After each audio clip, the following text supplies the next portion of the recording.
Hey, what's going on, everybody? What's going on? What's going on? My name is Curtis Brooks. We're going to be getting started in just a few moments here. I'm a men's life coach. I help men communicate from their brokenness to wholeness so that they can move forward and have healthy relationships or claim healthy relationships. So that is the point of this discussion today. Not so much in just that alone, but we're going to be talking about men. Do we really know what women want, or are we just guessing? So hopefully we'll be taking the guesswork out of that tonight or this evening, depending on where you're at. Good morning, good afternoon. Once again, my name is Curtis Brooks. We'll be getting started. Hey, Lenora, thanks for joining. Appreciate you. Thanks for joining. Appreciate you. Well, you are absolutely more than welcome to come on screen if you are so desiring here. Got the little music playing in the background. So that being said, thanks for joining. Yeah, good evening to you as well. Again, thank you for joining, and make sure you share this out. Invite some friends, and hey, so we can get this discussion going. And again, the more the merrier, because we want answers. We don't want to just keep going in circles and trying to figure things out on our own, but we want to hear straight from the source, be it from the men or from the women. So we want to hear from the source, or the sources of, or the source of our contention as well. So many of us are dealing with communication issues or challenges, or even the topic of this discussion is men. Do we really know what women want, or are we just guessing? And obviously, hey, thanks for joining Top Hole 13. Appreciate you. Thanks for joining.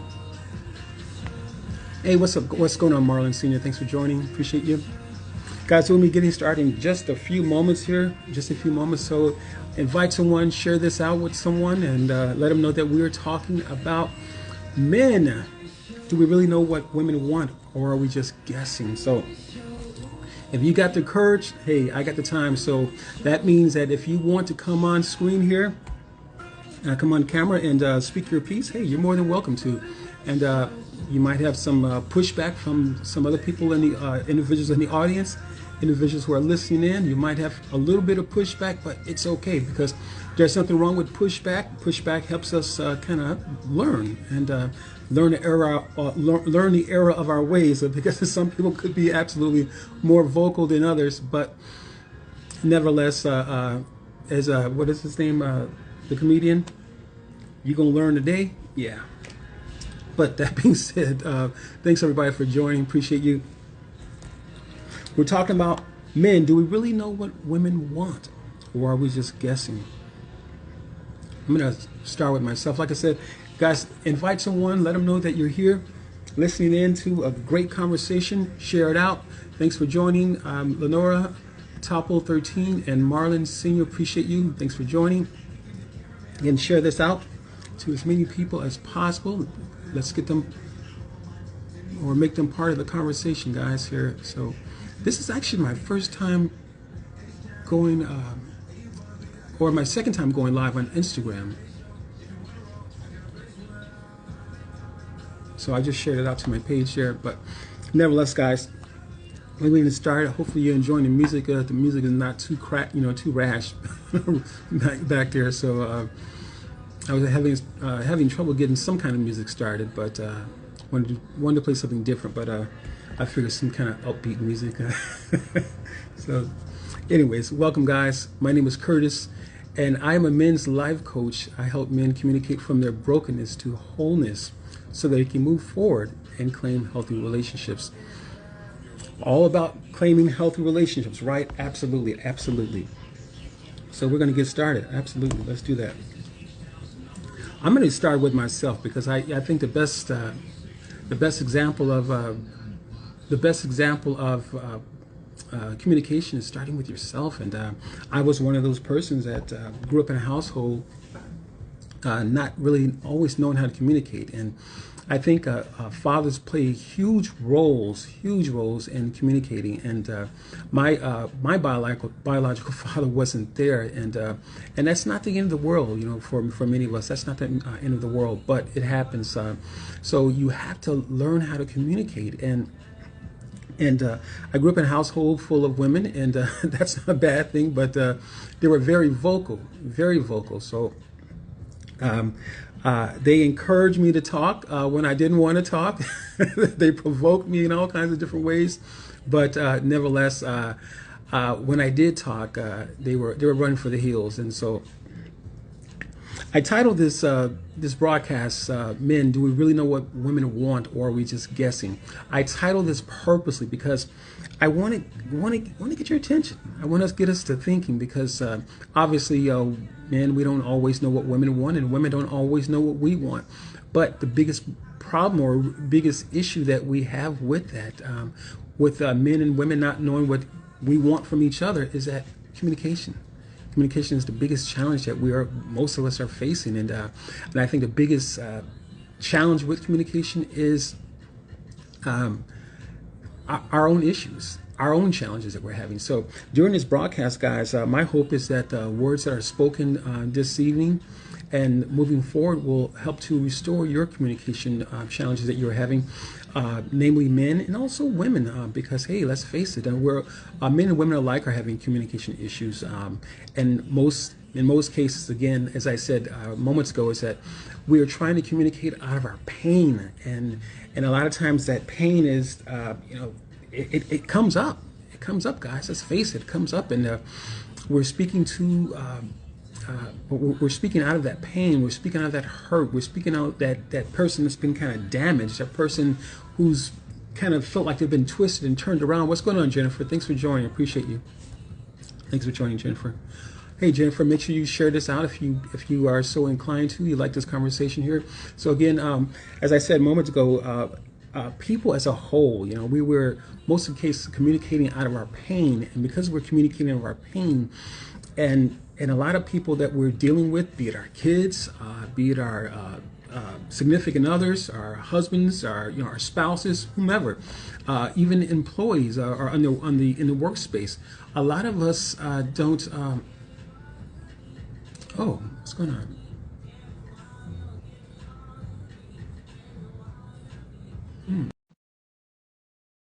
I think I did that right. It looks like Lenore's trying to send a request. Let's see.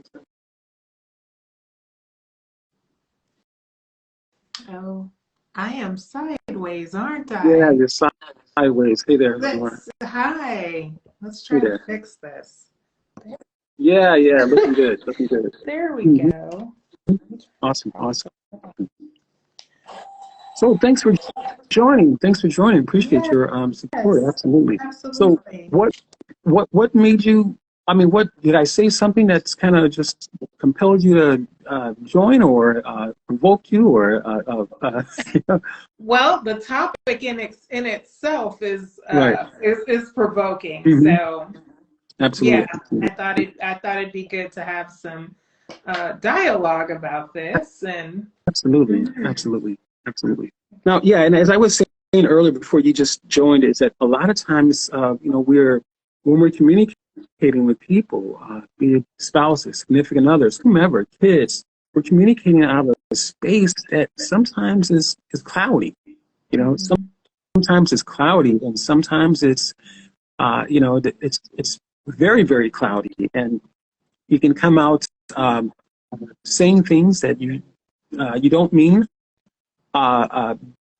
because the kids are kids, and the person you may be involved with, they may not know what you're dealing with, and that's men and women across the board, and I too have had those experiences in relationships where there's those triggers, and that just kind of just stopped me in my tracks there, and prevented me from really just moving forward, and sometimes those things that we're dealing with can absolutely just kind of mess with our psyche sometimes. yeah. So that's been my experience. Again, personally speaking, that's been my experience. But again, we're talking about men. Do we really know what women want, or are we just guessing? What do you think about that, Nora? I would say, in my opinion, I don't know if it's so much is they're guessing or they think they already know. Right. I think a lot of times, from my experiences, men think they already know what a woman wants, whether they admit it or not. And that can be for various reasons. If they had a chance to observe relationship between their parents and their mother appeared happy, in their minds, well, this is how you make a woman happy. So if their father just went to work and paid all the bills and mama was happy, then more than likely that's what the man thinks a woman wants. She wants a man that works, pays the bills, and provides, and that makes her happy. So that's just one perspective. But it does come down to communication, because each individual is so different, has had different experiences and different desires, and you have to communicate to find out what it is that a woman wants. We can't be lumped all into this one group and just say this is what women want as a whole, because something that I may desire may be totally different than what the next woman desires. So you most definitely have to communicate, and then it's a learning process. I believe communication coupled with observation is because sometimes, now let's just be honest, sometimes a woman can't clearly articulate what it is that they want. And I can articulate better what I don't want. Right. Well said. Sometimes I can communicate better what I don't want. I'm like, that's not it. I don't know what I want, but that's not it, Absolutely. right there. And so sometimes the man just has to be savvy enough to just observe and just watch, because a lot of times her actions will give an indicator of what she wants. Maybe even her words and her actions. Sometimes the words and the actions don't line up. Right. And so, this makes it hard for men. He has to be quite a discerner, and and be able to even observe by watching her actions, listening to her words, and saying, I know this is what she's saying, but this is what she's doing. Right. And I believe this is what she's really verbalizing that she wants, so. Interesting. Well, you raised it's well said. You raised some excellent points, because I think that, I think initially what you were saying that in regards to just how an individual man is raised in his household, or a woman is raised in her household. Hey, what's going on, Marlon? Hi, Curtis. Not sure. Request join in the camera. Okay. You should be. Yeah, Marlon. So there should be a button if you scroll to the very top of all the comments. That's where I found it. That there's a button up there that says request to join, and click that button. Now, are you going live, Lenore? Are you going live on your iPhone or Android? I'm on my iPhone. Okay.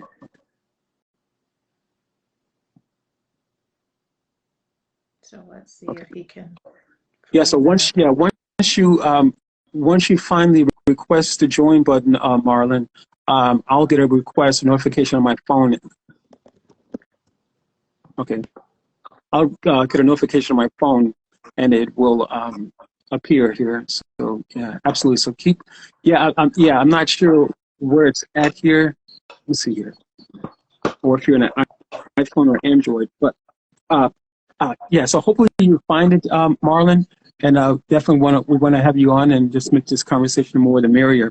So as Lenora was saying here, I want to kind of go back to that point, is that depending on how individuals are raised in their household, or what they've seen, be it man or woman, what they've been accustomed to. Dad worked, and he wasn't much of a communicator, but he was an excellent provider, or their lack thereof, regardless. But if there was not the communication,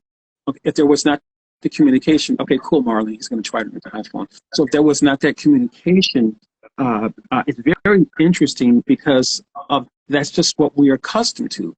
And so naturally, and I think that sometimes this is very, very interesting, because of that, men can go into relationships, or a woman can go into a relationship looking to be taken care of. Yeah, absolutely. And because she's not getting, and you know, as you said so nicely, Lenore, we all want, the communication is different for all of us, absolutely. But her communication may not be, or yes, his communication may not be clear, but in either case, if the man has grown up as a supporter, taking care of his household, and naturally, it's natural. And I think this is so interesting, because I think we have a tendency to blame the man for this or blame a woman for this. But guess what? They grew up in a household. This is why this is one of the reasons why for my my business, it's not rocket science coaching. That's the reason why I give it the name, because fundamentally, it really is simple. Because fundamentally, it starts at home, or there are a lot thereof. But it starts, this is the foundation for most of it, of what we're dealing with. It starts at home. It started when we were young. But nevertheless, I think that when men come from that space where they're accustomed to watching their father support his family, maybe not the best communicator. So obviously he may not know what his wife wants, because he's just working to provide and making sure that, you know, there's money in the household to take care of the kids, take care of the family. And the woman in turn, guess what? She meets someone, she's accustomed to seeing her father being a provider. She could also not be accustomed to seeing her father, obviously, not being a communicator as well. Mm-hmm. So if he's not the communicator, the woman ends up being a communicator. So we got Marlon coming on. Looks like he's going to join in just a second. I think I did it right. Yeah. There we go. Right. See, he's What's going on, sideways Marlon? too. I was sideways too. I don't know why my phone. Yeah. Yeah. What's going on, Marlon? Thanks for joining, man. Appreciate you. No, good to see you. Good to see you, Curtis. Likewise. Marlon has been part of the Media Scope, a show that I do weekly with Tachi and Dr. Tachi. Yeah, we have a great time doing that show. So Marlon has been a long time supporter of the Media Scope. Yeah. But hey, brother, thanks for joining, man. Appreciate you. Oh yeah, no worries. Thank you. Absolutely. So we've been talking about men. Do we really know what women want? Lenore brought up some excellent points in her monologue, so to speak. But she brought some excellent points up in regards to just men or family, your family, how the men have watched your father be a supporter, maybe not much of a communicator, or the daughters have watched your fathers be the supporter and obviously not much of a communicator. And yet, in either case, the woman gets enters a relationship. Lenore stepped out. Okay. In either case, the woman enters a relationship, and she can naturally, and sometimes men, we can blame a woman for this, or a woman can blame, but it's, again, at the very foundation, these are the things that we're faced with. These are things the challenge that we are having to deal with, because if the woman only knows. She's back. Yeah, she's back. I'm trying to figure out this Instagram thing, but. Yeah, I'm actually still trying to figure out myself too. This is on my second time going live, but in any event, so if the woman has been accustomed to seeing her father just being a provider and not much of a communicator, guess what happens? She's going to look for men, and this is just how it is. You know, she's going to look for men who don't communicate or don't know how to communicate, but just, did you bring your check home? Yeah. And you know, and I think, you know, I'm just, this is kind of an epiphany for me as well, even right now, because I think sometimes men can blame women for being a certain way, women can blame men for being a certain way, but really, at its foundation, it's what we've been accustomed to. It's what we've grown up with. Yeah. And I think I can honestly say that even for me growing up, watching my father, my biological father, I didn't grow up with him, but my stepfather, he was not much of a communicator at all. And so my mom was definitely a communicator for sure. But my point is that I had to learn how to communicate myself. Even though my biological father wasn't there, I had to learn how to communicate. And it definitely brought us challenges because, as Lenora mentioned, every woman is different. Every situation is different. And, you know, be it man or woman or on the job, you're going to be dealing with something, you know, communicating out of a knowledge or level of knowledge that's up here, or communicating from a space where, you know, where you feel like you're drowning and just really, you know, as Lenora said, not being able to articulate that. And that's one of the biggest challenges that men face, is not being able to articulate what they're meaning. And somehow women have a way of getting it across. You know, you know, sometimes women have a way of saying what they mean and not always meaning what they say, as Lenora mentioned earlier, because as men, we do have a job to do, and that is to really kind of use some kind of discernment, you know, and discernment is not necessarily, the word discernment is not necessarily relegated to the church, but just kind of let me use some deductive reasoning, if you will. You know, move this out the way and move this out the way and put this over here. You know, and just kind of ponder for a second. Oh, she's feeling this way. That, you know. So that's, you know, that's what we're up against. Marlon, what's been your situation? Are you a communicator, or are you, you know? Well, when I saw the title of this talk, I was like, ooh, that's a big one right there. That's so much to unpack. Right. And Lenora, she hit the nail on the head on so many things, and just from what you just said as well.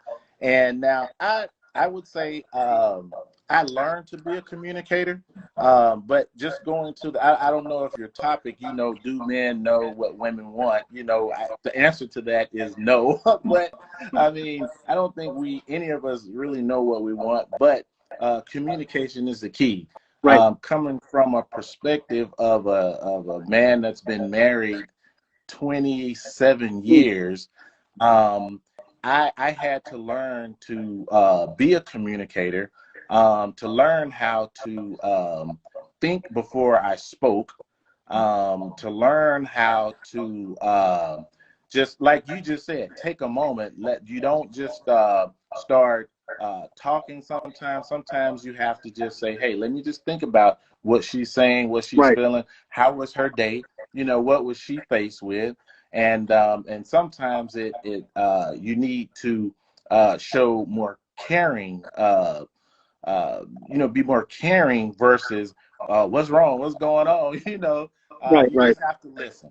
But yeah, it took me, I would say probably the first 10, 12 years to really understand that, how important that was. Yes. Yeah. I always try to help my brothers and my cousins, you know, guys who are married, and they have these arguments, you know, and it's like, you know, sometimes it's good to just shut up, you know. Right. Just shut up, let her communicate what she needs to communicate, and, you know, think about it. Now, my wife, she is a tremendous communicator. She's an educator. She's a college professor, so she's just, you know, used to communicating and talking. She likes to solve problems. And but, you know, as men, sometimes we have to step back, allow them to be who they are. You know what I mean? Allow them to be themselves. Don't try to be controlling or try to, you know, always try to guide them, you know, in a direction, but to just let them, love them as they are, love them for who they are, and, you know, and love them, you know, just for who they are. And I think that's a key to getting to a point to, quote unquote, knowing what women want. But I personally grew up in a household. It was just me and my mom, and I grew up under a strong grandfather who raised 10 kids, You know, I was fortunate. I was the oldest of probably 30 or 40 grandkids, and I had the opportunity to watch how he operated with my grandmother, which was very loving. It was an old school household. You know, there's no dishes in the sink. There's, you know, Right. this, you know, everything had to be immaculate and clean. But Right. he was a strong disciplinarian, but he loved as hard as he disciplined. And Mm. so it was one of those things that I learned. You know, I wasn't somebody who you know, I didn't have my fraternal father in the home, Right. but I did have my grandfather and, you know, 4 uncles that laid out a great example of what men should be. They Right. and you can shut me up if I'm get long-winded, I'm gonna but go. I mean, you're good, man. You're good. but my uncles and starting with my grandfather, I always saw them growing up. They had one wife, you know, and not that, you know, anybody getting a divorce is a bad thing, but what I saw in my household, they were married, they had the Right. same wife for umpteen years, Right. had a bunch of kids. So my mindset growing up was one day I want to grow up, get married, have kids, and, you know, Right. just live that life. And but, you know, not one time did I see them, you know, being abusive or verbally abusing. Right. They always went to work, never, you know, didn't have a job, but they were in the military, and, you know, Mhm. they were providers. But you know, I always wondered, you know, what was it that made them have such successful marriages Mm. and households. Now we all have problems, you know, that we deal with, and, you Sure. know, no marriage is perfect, but sometimes it just comes down to the men knowing when to. I mean, you hit on the head when you said discernment. There's a certain discernment that you have to have about your wife, Absolutely. about your, you know, your partner, and knowing when you need to jump in and maybe say something be aggressive, and knowing when to just lay back, show love, Absolutely. and you know, and just show love to that person. Right. And Right. but Absolutely. but you never really know what they want, but you have to be willing to compromise, you know, and you have to be willing to share, and you have to be transparent Mm. with each other. Don't hide things, and because the more transparent you are, the more open you are, the more you communicate. It's amazing how the trust that you build over the years. Right. It's just that trust thing, and you just kind of learn each other.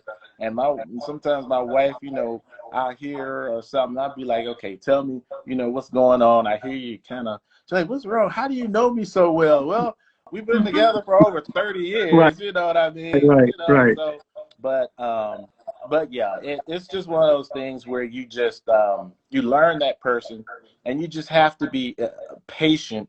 You have to be understanding. And I told my son, he just got married in March, and I said, whatever you do, you love that woman more than you love yourself. Not your Mm. homies, not your frat brothers, not your job, not money, not anything. You love her more than you love yourself, and you're Okay, gonna be Marlon. amazed at Marlon, how far you go. let Yep. me let, I'm let sorry. me let me stop you there, because I think you mentioned this is twice, this love thing, that 4-letter word. Yeah. And I think that's absolutely awesome, because but the challenge is, though, hmm uh, a lot of men have not grown up in that household. hmm You know, as Yep. I mentioned, you know, love being the found, or just family being the foundation, or being fundamental to Yeah. whatever whatever we're going to become or not. You know, their lack thereof. But nevertheless, love is so powerful. But all men don't. I may say all men, but there are men who just don't love themselves. Ugh. And Yeah. so that makes it absolutely impossible to love someone Yep. else. But guess what Yep. happens? Most of those men usually end up with a Yep. woman. Absolutely. Yep. Most of those men usually end up with a woman. Yep. And I'm going to, you know, just say this as well, is that Mhm. I think in those cases, not just that particular case, but I think that the challenge is that, you know, or is that women are looking for someone to take the lead. Mm-hmm. Absolutely. And this person or individual who's quietly dealing with certain struggles, he comes on the scene representing as someone who's, you know, looking like he's got it all together. Mm-hmm. And now you have a situation where she succumbed to the affections, you know, if you will, you know, Yeah. the niceties and things of that nature, and now you have this person who shows up afterwards, Mm-hmm. and he may not necessarily be so loving. Yeah. And I think that you know, and it happens with men too. Yeah. You know, whereas that, Absolutely. you know, it's kind of reminds me how different movies I've seen where these young boys young men had decided to join the military, and how the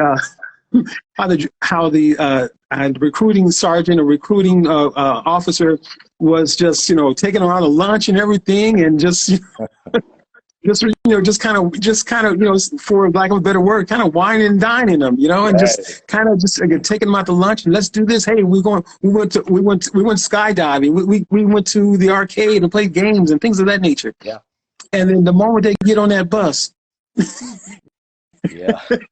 it's a wrap. You know, it's just like, you know, it's a different world. So it feels like the carpet has been pulled out from under them. Yeah. And I think that that's what happens in a lot of times in relationships, again, men and women alike, where it feels like the carpet has been pulled out from under us. Yeah. And so we can end up dealing with a person like, who is this? Yeah. You know, and you know, and I've had my share of just ridiculous relationships. Yeah. You know, hey, thanks for joining, Mary Francis. Hey, what's up there? And others who have joined, I'm sorry, we got 6 people who joined, but nevertheless, so I've definitely had my share of just kind of crazy relationships, and I think it started out that, you know, where it was being kind of wined and dined, and I was doing the whining and dining too, but then I met the person, and I was like, who in the, you know, it's kind of like The Exorcist, you know, the person turning their head, you know, right, right, you know, it's something ridiculous, but, you know, that's where I was at, and I can remember my mom saying as a kid, when I was much younger, she said, Curtis, you have to remember this. Whenever you got your hand in the lion's mouth, you got to learn how to ease it out. Yeah. And you know, and she said it in, you know, she's never been super religious or spiritual or anything like that. But I mean, there were wise words, because essentially what she was saying is you sharing with me is wisdom, is the discernment piece of it. You know, don't be so quick. Choose your words wisely, and, you know, and things of that nature. But, you know, and in answer to what, you know, the topic of the show is, men, do we really know what women want, or are we just guessing? Again, that was, for me, that was really just more for a topical discussion. And I obviously, as Marlon said, we don't know what, no person can know fully what another person wants. And because especially when we're communicating, we may be communicating out of a certain season in our life, you know, certain challenges that we may have been dealing with, and they're not always challenges either, but sometimes it's the freedom that we're communicating out of. You know, we're not that same person anymore. So again, we're always communicating from different spaces at different times, and so no one person can absolutely know what the other person's thinking or what they want, because as Lenora said earlier, those wants, and they change. Everyone's different. So, but Laura, I don't want to leave you out. If you care to share anything, kind of chime in. Yeah. Is it Marvin? Marlon. Marlon. He had some really good points, and I love the part where you were talking about knowing when to, you know, step back.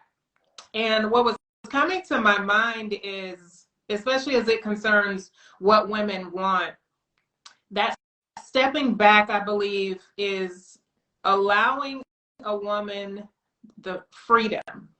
And when I say that, it's because I'm graduating in age. So what I wanted 15, 20 years ago right. is not what I want today. Right. so if a man doesn't allow a woman the freedom to change, grow, discover, and blossom, then he'll always be stuck on, well, this is what you wanted 15 years ago. Right. Yeah, 15 years ago, because I'm always discovering myself.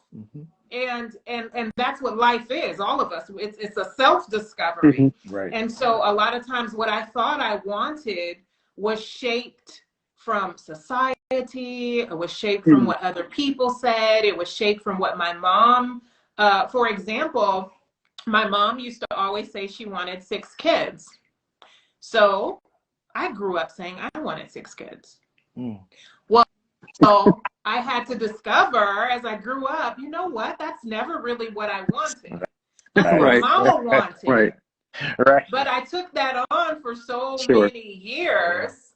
And so then I had to grow and discover myself for what does Lenora actually want. Right. And so the freedom to be on that discovery process and to change and say, okay, at this season in my life, this is what I want. Yeah. And then growing enough to be able to begin to articulate that in a way that the man knows, okay, right now this is what she wants. So he doesn't hold so tightly to it and think, okay, I cracked the code, I got it. Right. This what she wants. The rest of the relationship is smooth sailing, right? That's when you think you got it. When you think you got it. Yes.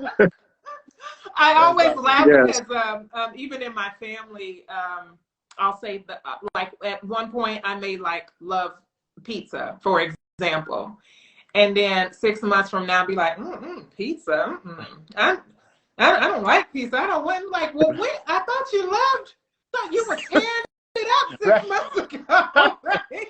You're tearing it up, and like today you don't want to see it, and so.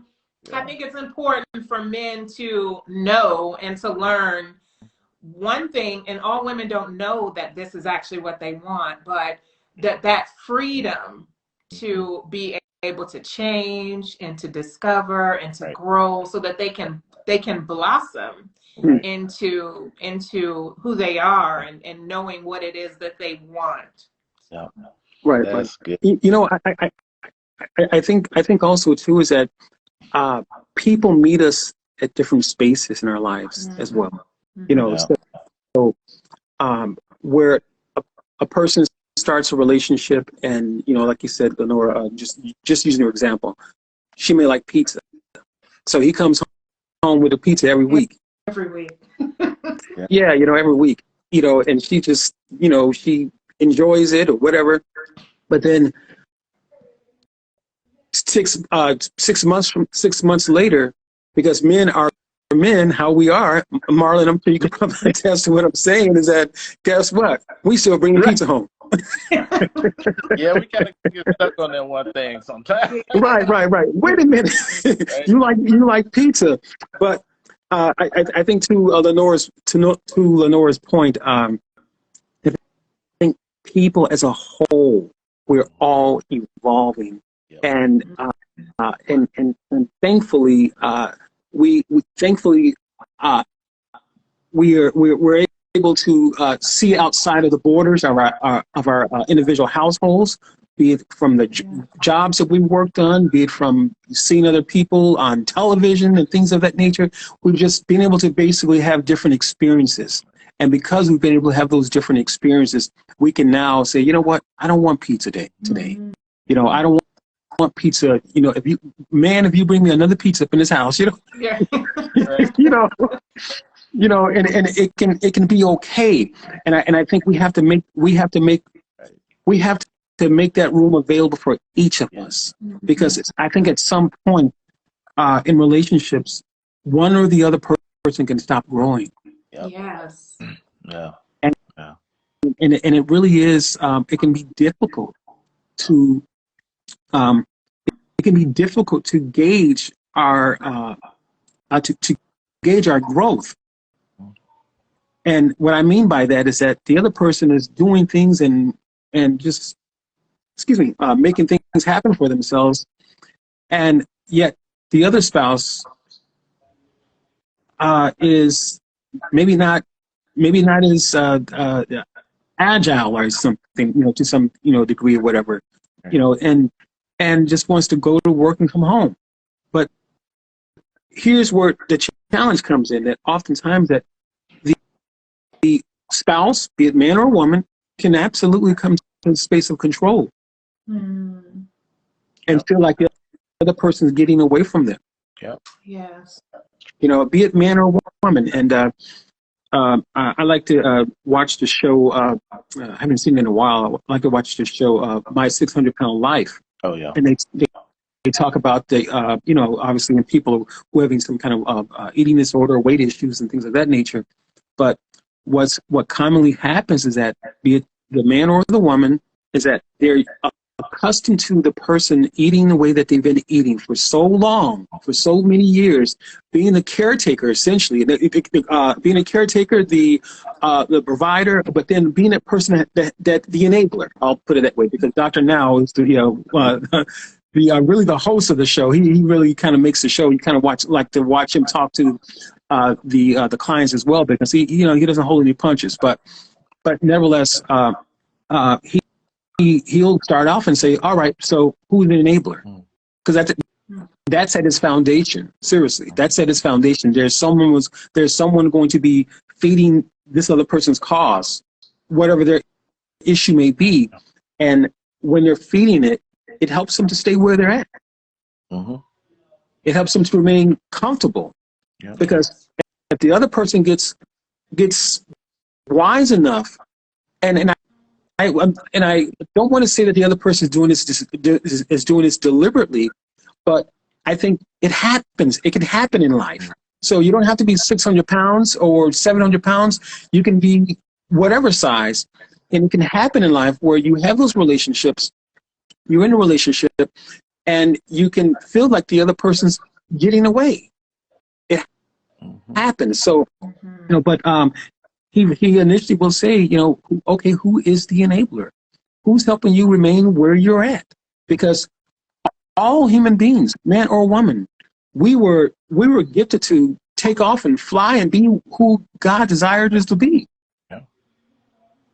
We're all designed that way. So, Marlon, you want to jump in here at any point? Yeah, I just kind of wanted to touch on what you just said, and what you said earlier as well. How I almost hate to use the word compromise sometimes, but you almost do have to compromise with each other. And as somebody else, grows, if the other spouse grows, a little bit faster, I can relate that to my relationship, because my wife, very smart lady, she went to school, doctorate degree. Working, doing jobs. I got a bachelor's degree, and you can take that as a man, you can take that as, oh wow, she's running away from me and doing this, or absolutely take her and lift her up on a pedestal and say, "Oh, baby, fly, go as high and as fast as yes. And what that does, it frees you up to be able to allow that person to grow, and they're not leaving you; they're wanting to bring you with them the whole time.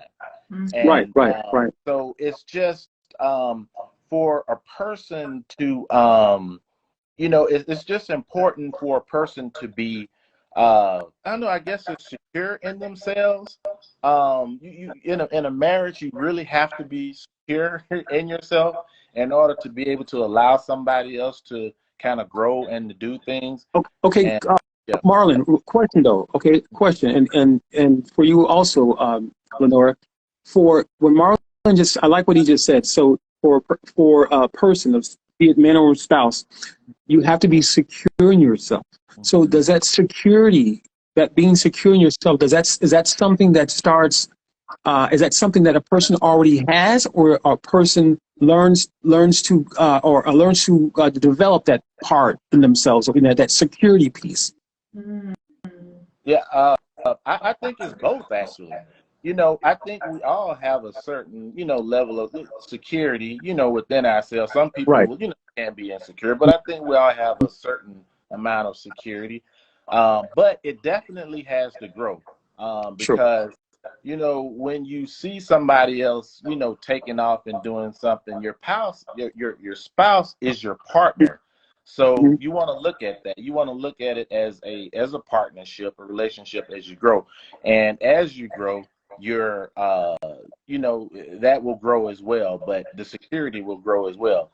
But yeah, I think it's both. You have some security, but you also have to have some room for it to grow, because like Lenora said, things change, your life change, seasons change, and you don't know what you're going to be doing three months from now, what your Right. spouse will be doing 3 months from now. So you have to be able to adapt and be able to move, and the relationship just has to be fluid.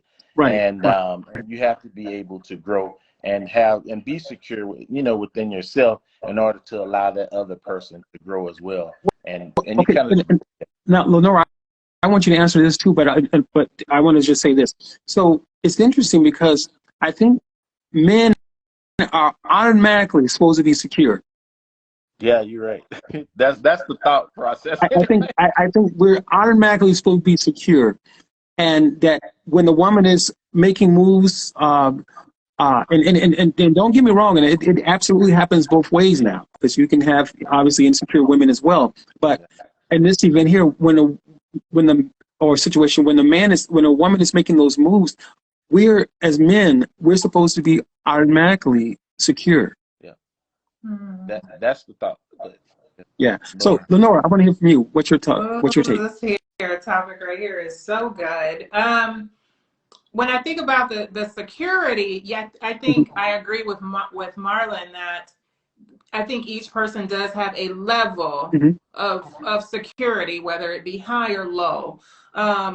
And that you do grow into that security. The more that you come into the knowledge of who you are and your gifts, your talents, your skills, and just your purpose for being Right. here, then when your partner is growing, you don't feel lesser than, you know, Mm-hmm.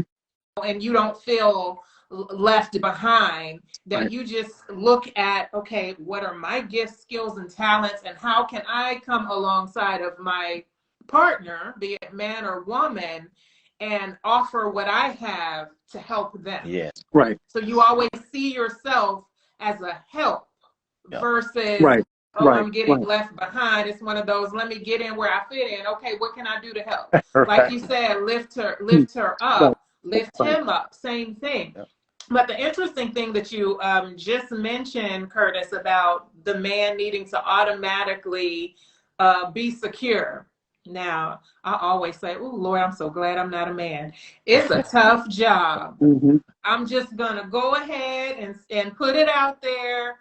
It's a tough role. Mm-hmm. Okay. It's a tough job because there is so much responsibility there. There's so much expectation on a man. But when you look at it with him being the head and the lead, I almost look at him as the layer of foundation on the strongest foundation. Mm-hmm. Even when you're pouring slabs for the house, you have like that wiry foundation, and then you pour the concrete on top of that. I see the Right. man as Right. like that concrete part.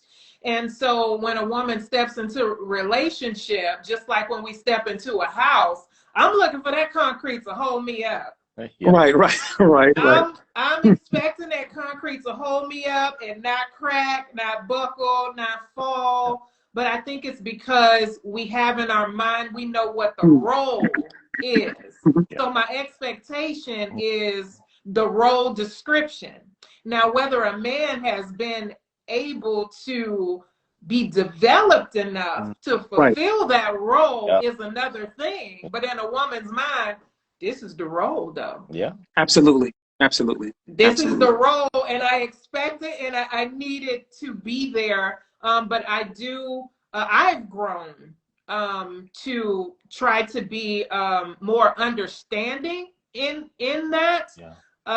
With allowing men to maybe even say, just imagine in concrete, have legs and arms, like, okay, I need to sit down for a minute. I'm holding you up, but I'm kind of tired. Right. My legs are buckling a little bit, Yeah. right? Because Right, I'm a human. right. I'm a human, Right, and absolutely. I need to, you know, rest a little bit. And so I'm learning to become a little more understanding with that, and allowing him to communicate and say that he's tired, or say that he's hurt, or say, I'm not developed to that part yet. Like, I want to be that, but I'm kind of not there yet. But this is interesting, because I think from the perspective that each of us are coming, we're coming from a space, for me, that it sounds like we're coming from a space where we're somewhat seasoned in this area, where we get it. Been through a lot. But exactly. So let's talk about those individuals who are not right there yet. And maybe that was one of us, that we weren't quite there, where we're now speaking, as a person who has, who has the experience, as Lenora just mentioned, but maybe we weren't there at one time. So let's talk to those people who weren't always there, who grew up watching a house in a household where the father was a provider, but yet the father now ends up in a relationship, or isn't in a relationship, and the woman was used to her father communicating, and yet now the provider can't communicate. Yeah. Oh, that's good. I think when I was younger, this is very interestingly, when I was younger, I would say like in my 20s, the idea of personal growth didn't really register. Sure. It didn't really register in my head, and what that meant, and being open to know you haven't arrived. Mm-hmm. You don't know it all. The way that you do things isn't the end all be all. And not really being open. A lot of I don't know about this new generation. I don't know, God. I don't know. But I know I know when I was younger, I still wasn't as open to listening to a lot of advice or wisdom from those who had gone through some things, because I kind of felt like I had it under control. Absolutely. We all felt that way. Yeah. Absolutely. I felt like I had it under control, and that I knew. So one thing, if for those that are not there yet, as you were saying, I would encourage them to begin to just open your mind and open yourself up, listening to, talks like this. Right. And being more open-minded, and begin to just kind of examine yourself and question yourself and say, okay, well, how am I doing things? Is that working? Am I communicating? And do I know what I want? Right. And how is it coming off to a partner? I think that's one of the first steps, is just encouraging those people to begin to open themselves up and kind of release what they think they know, and not hold on so tightly. I mean, you got people that are really stubborn, and just hold on so tightly to their way, and not consider anything else. So that's what I would say. And I would add to that what Laura just said. I mean, try to encourage them if you see a relationship like that, where you have a young lady and she didn't quite get the man who she thought she was getting. If they come to you, or if you recognize it, I mean, I would say you could encourage them to get some form of counseling, for their relationship. Because and maybe I've seen too much of the Marriage Show, whatever, but where they say you get who you choose. You know what I mean? You can't change anybody, so whoever you choose, that's what you're gonna get.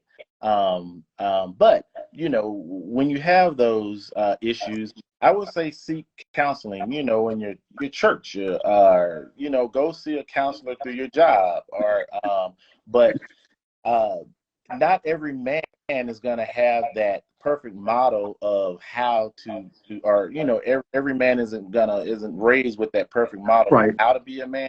So you grow and you learn. But if you are really struggling in that area, you definitely want to seek out some type of counseling. And also, what you're doing, Curtis, is outstanding. Encouraging young men, and just men in general, how to be better men, to their families, and just in their lives, with their wives. But to just seek some wise counsel, just like Lenora said, and to seek out some type of counseling that can, help you to get to the point to where you need to be the husband that you need to be, for that woman. Right. Because nobody deserves to be treated bad. Nobody deserves to be treated ugly or disrespected. But if you see the signs of it, I encourage, young people to seek counseling, if they're married and they're having those types of issues. I would talk to them, but I'm not a licensed counselor, but I Right. would encourage them to go Right. and see Right. a counselor, Right. to help their relationship. Absolutely. Absolutely. Absolutely. I think one of the biggest challenges that men are facing is again the lack or the inability to articulate. It's like, I feel something, I don't know what it is, but that kind of thing. And it doesn't come out obviously as communication, but it comes out as expression. Yeah. And that expression is oftentimes, or again, the lack thereof expression, or just expression itself without communicative words, the words that civilized people use to communicate, without those without words to express ourselves, there's just this aggression that's built up. And the challenge is that aggression, in fact, are words. It's just, I don't know what to do with it. I don't know how to let it out. And it's just interesting, because I think that that's one of the biggest challenges that men are facing. And here's the thing. As men being, and I absolutely believe men should be the head of their households, absolutely. And because I think, as Lenora said, men being the foundation, from that foundation we can dictate a lot of different things. And I'm using that word very loosely, women. Lenora, I'm using that word very loosely, dictate. So anyway, so we can I guess we can learn how to express ourselves in a loving way. I'll put it that way. And so as men, but it takes time, though. It takes time. What, you say something?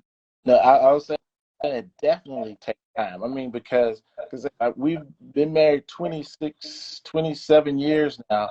And I mean, I would say the first 5 years, you're really learning each other, first of all. Right. And then after that, you have to, there's just a growing process. There's a curve there. And, yes. And I would say you probably don't really, I didn't get it till probably 12 or 13 years of marriage. You know what I mean? It's not easy. You just got to be willing to work at it. But that's why, what it just rings in my ear, that's why I always say you just have to love that other person, male or, the husband or the wife. Love that person more than you love yourself. And somehow it just works. That worked for me. Right. And, right. But, as a man, you want to be the man of your household, and you want to direct things, and you can do that, but you can't forget that your wife or your spouse is there to help you. Well, absolutely, they deserve a voice, and making up that household budget. You have a meeting with them once a month to make up that household budget, what's being spent. Have a time of maybe, prayer in the morning together, or maybe going out on date nights, doing things Right. together that Right. will help you to really understand each other, communicate, stay on the same page, because you're going to get off. You never, you're not going to Right. always be on the same page. Right. But Right. once you get off, it doesn't take you as long to get back on the same page. You know what I mean? Right. Right. Right. And you're angry with each other, and you're giving each other silent treatment, and but it's just a growing process. Absolutely. I mean, Absolutely. there's no. No. Go ahead. No, Marlon, I want, and both you also, Lenora, I want to speak to vulnerabilities from the man's perspective and also from the woman's perspective. Vulnerabilities. How difficult is that? I was actually thinking about that as Marlon was talking, because I was thinking, for all of that growth that you were talking about, and for all of these things to happen, you have to think about, is the environment conducive for that? Yes, yes. And it has to be an environment conducive of growth. Well, what kind of environment is conducive for that? A safe one. A safe environment for both. Communication, when there's a safe environment, I think communication has no bounds. You will be talking about things that you be bearing your soul. Talking about things you never thought you would. And so it does take a little time to get the hang of cultivating that type of environment, so that someone can be vulnerable in their communications. And sometimes it's not communicated what one or the other wants, because I don't feel safe communicating, something like that. Like to really, really tell you what it is that I want, I don't feel safe enough to do so. But if there's an environment of safety, and like you said, of love, where I know that I can tell you the most vulnerable pieces of information, and I'm not going to be rejected. I'm going to be listened to. I'm still going to be accepted. And that what I'm saying matters. Absolutely. That if that piece is not there, I don't think we'll ever get to that part of the relationship that I say women want, but I believe men want too. Yeah. Absolutely. Whether they know it or not, somebody that you can just completely be, not just be yourself, but also be able to express all of the things of your heart with, and be in that safe and loving environment, so that you can continue to grow, so that you can continue to discover. Without that component, I don't believe that a relationship will reach that height. Absolutely. Man, what about Lenora? She knocked that out of the park there. She is absolutely right, because that's one thing I've tried to tell my son as well in his new marriage, is that, hey, what your wife wants. At the time, she was his girlfriend, and I think they were kind of having some challenges. I said, she wants to know that she's gonna be safe with you. Absolutely. She wants to know. And when Lenora said that, I was like, wow, that just brought something back to my memory. And I think if a young woman or a woman, when she's getting in a relationship, she wants to know that man has her best interest at hand, and she can feel safe. And if she feels safe, it goes both ways. But if she feels safe, man, the doors just that you'll start getting to that communication level and things. But yeah, Lenora, you dropped the mic on that one. That was great. Yeah, that's safety. Safety. Absolutely. Yeah, I think for men, just as Lenora has spoken so wonderfully, is that we are also dealing with the same thing in regards to feeling safe, you know, and it can be seen or said that, hey, women need that security more so than men do. But I would say that I'm not saying that it's equal, but I say that it's a huge trusting for men that you know, we too sometimes have our secrets or our things that we just want to get off our chest and just, oh baby, I'm feeling this way, or whatever the case might be, whatever. And we don't want to feel that we're rejected because I'm sharing something with you. Or if I disagree with you, doesn't mean that I don't like you. You know, it doesn't mean that I hate you or want to see you drop off the end of the earth or something like that, something ridiculous like that. But I think that is the, you know, that is kind of that thing that's spoken but unspoken, if you will.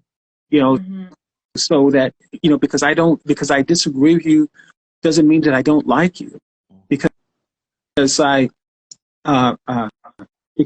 you know, if I share some with you or bare my soul with you, much in the same thing with a woman, I don't want you in my, you know, smashing in my face again, you know.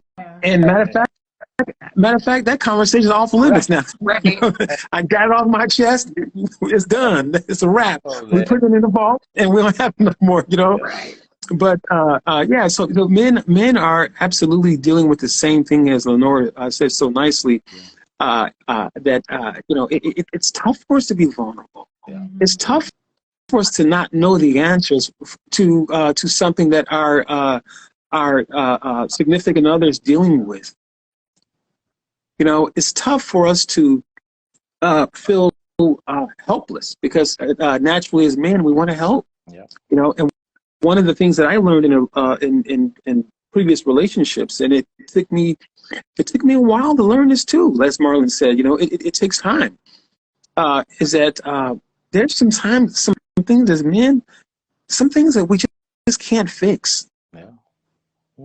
And you don't have to.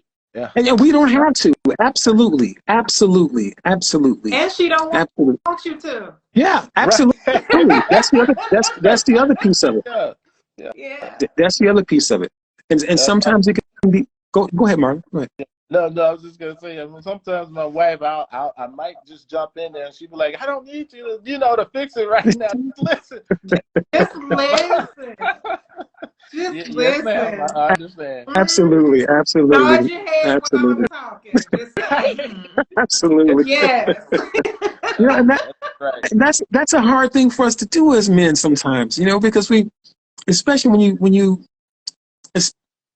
see the person or you're hearing the person that you love or you care about talking about a situation and she's hurting, and or at least that's what we're perceived, that she's hurting, and you know, and we're hearing this, and there's like, we just want to say, where they at? Who is it? Who, you know, That's right. who did this to you? You know, that kind of thing. And we want to try to fix it, but you know, it is. I think from a, you know, it being personal, you know, personally, I think as a man, we want to be the superhero. Yeah. We want to be the one that saves the day, and sometimes it's hard to say, you know what, take your cape off, honey. You know, Right. you know, your services aren't needed. Use Right? your cape a different way. Sometimes the cape is just a cover. Yeah. Amen. But we you know, we don't always to cover, not to fly. Right. Yeah. Absolutely. We don't all, you know. And again, that's spoken very nicely. That's very wise. Mm-hmm. But at the time when we're in it, we don't think about that as men. Sometimes we just on that space or in that space of just, I'm going to slay this demon that she's dealing with, or this devil who's messing with her. I'm about to go get him. Where they at, baby? Just give me the address. You know. Mm-hmm. And see, You know, that's where that season come in, where you do want to do that, you know, but at a certain point you get to where it's just like, okay, I think this is the point where I just need to shut up. Yeah. Yes. Absolutely. One other thing I was going to ask too, because I know we've been on for a little bit over an hour now, I believe, right? Yeah. Just a little bit over an hour now. So one of the things I was going to talk about or ask, just, want to hear from you also, Lenora, and from Marlon, is that when you think of words, how would you describe words? Words, just in general. What's your definition of words? The the the, the good and the positive and the negative. So if you were to give a definition of words, what would be the positive thing from words, and what would be the negative thing from words? You go first, Marlon. Oh, okay. Now she wants you to go first. That's a hard one right there. Okay. Well, I mean, oh man. Okay. Well, when I think of words, I always try to affirm. I try to affirm first. Whenever I'm, talking to my wife, just throughout the day, I tell her how beautiful, how lovely she is, how, whatever. I always try to affirm with my words, even when we get, into a heated discussion or an argument or what have you. I don't use words to bring her down. Never try to bring down. Never try to make her feel less. Never use negative words. Try not to. But don't use anything that tears down. Always try to build up. Use affirmation languages. That's the word. Affirm. And just always try to be encouraging, but you definitely want to, the Bible says that there's power in the tongue, and the tongue can be very visceral, but you have to always be mindful of what you're saying, because your wife can come across as my wife is very strong lady, but even with that, you coming from me, it could come from anybody else, anything negative, but if that came from me, that cuts in a whole different way. Absolutely. That's a whole different kind of cutting. And so you don't ever want to put yourself in a position where you use words in a negative way, and you want her to be able to have trust that she can come to you with some of those, with deep things or things that she may be dealing with, knowing that, okay, if I go to him and tell him this, he gonna say this, he gonna say that, or he's gonna be this, and I don't have time. Right. So I'm gonna go to my girlfriends and I'm gonna tell them, and he's just gonna have to wonder what's wrong. No. So, you want to just use those words to, affirm, and because that builds trust, that builds confidence, and it brings in that security that we talked about, and and that safety that we talked about. So just always be careful with the words that we use, and always just try to communicate love. That's all. Right. Yeah. Absolutely. That's good. Yes, So I was thinking about words, and when I was younger, I was very careless with my words because I didn't understand the weight they carried, or that they meant anything. Like, I just saw words were just words, like air. I can't see it, because a lot of times we don't immediately see the effects of our words. But I grew into this definition of what words are, that words can either be a tool or a weapon. And it's something that's hard to remember when you get in the heat of things and you just start flailing your words all over the place and allowing your emotions to get away from you and allowing your emotions to control your words. But if you can remember this definition, me included, Lord Jesus, help me. Me included, remember that words can be a tool, and a tool builds something. A tool always builds something. So even stop and ask yourself the question, okay, are the words I'm about to release about to build something, and what is that it's about to build? Is it about to build something good? Or a weapon used to fight, destroy, even defend? So even making sure your words are all on the defensive, because then you can't hear what the other person is saying, because you got your little weapon up. Yeah. Always taking up for yourself, and you know, and defending, and there's nothing fruitful from the words, from the conversation, from the exchange. So just that reminder of words can be a tool or a weapon. Which one am I going to pick up today? You know, with my word. Yeah. Absolutely. Yeah, I love that what you said, Lenore, in regards to words being, tool. You know, and I like your little, I guess your definition how words can, be have us on the defensive, if you will. But if you're always blocking something, and words can, in a sense, be be used in a way or spoken in a way where it's that because we are in a defense. Nothing goes. Obviously, our words are going out, but we can't get anything in. Yes. So words actually put up a defense as like a wall, if you so to speak. So I think that's very interesting. But guys, I don't want to keep you much longer. This has been an absolutely great conversation. I just want to wrap it up here. Thank you. And just say we have been talking about men. Do we really know what?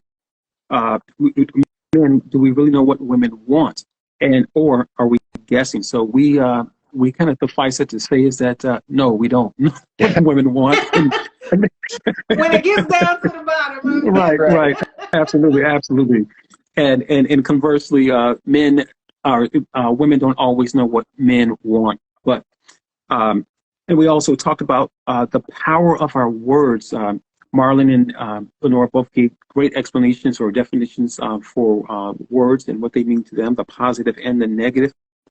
And I want to say this last thing as we wrap it up here. Words are absolutely powerful. They can restore, they can tear down, they can build, they can bury, they can defend, they can do all things anything that you desire, words can do. And that is a power of our words. So I want us to be mindful that we are choosing our words wisely. As Lenore said, we're using our words to build. And as Marlon said, we're thinking before we speak. We're slowing down and thinking about what we're going to say or how we're going to say it, and deciding that if we're, as Lenore said, what tool are we going to use out of our quiver? What are we going to use to build with? And do we need to take a hammer where we only need a screwdriver? That kind of thing. So be mindful of our words. That words are powerful. And guys, we're going to wrap it up. And Lenore, Marlon, are you on? I'll get back to you, Lenore. Marlon, are you on social media or anything like that? You got anything going on, a show or anything? I do not. No, I don't. You do not? Okay. Not that that's a requirement. I just want to, give you an opportunity to give a shout out to it or something like that. That's fine. Oh, no. Okay. Thank you. And what about you, Lenore? Well, I am a business and leadership consultant, and I help Christians build businesses utilizing key biblical principles so that their businesses can go from powerless to purposeful. So you can find me here. My Instagram link down below, you see my name, it says Lenore Janine Consulting. And so you can click on there, and that's where I'll post all of my things, or you can follow me on Facebook as well, Lenore Janine and Business and Leadership Consulting. Awesome. Absolutely awesome. All right, guys. Well, thank you, each of you, for joining. Great content. I really appreciate you guys for joining in and the support. This was great. This was great. Thanks for starting this conversation, Curtis. It's very needed. Absolutely. Thank you, guys. All right. All right. Have a good night. Good night. Bye-bye. All right. Bye-bye.